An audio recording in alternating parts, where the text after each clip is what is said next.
छत्रपति संभाजीनगर के सरकारी मेडिकल अस्पताल की नर्सें वेतन न मिलने से आक्रामक हो गई है। वेतन में देरी के कारण नर्सें फेडरेशन और काम बंद का इशारा कर दिया है।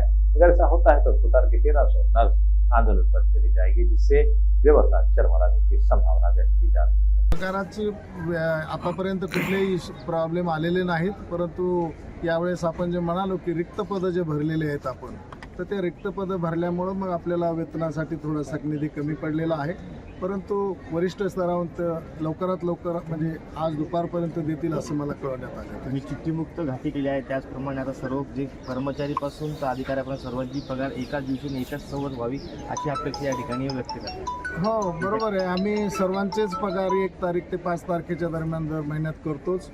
ते संघटनेलाही मान्य आहे, ते आम्ही वेळोवेळी बैठकाही घेतो संघटनेच्या. परंतु यावेळेस मी जसं सांगितलं की नर्सेसचे पद रिक्त जे होते ते भरलेत आणि त्यामुळं आपलं बजेट जे आहे तर थोडं 1 महिना अगोदर संपलेलं आहे. त्याची मागणी आपण केलेली आहे नोव्हेंबरमध्ये आणि ती होईल पूर्ण अशी मला आशा आहे.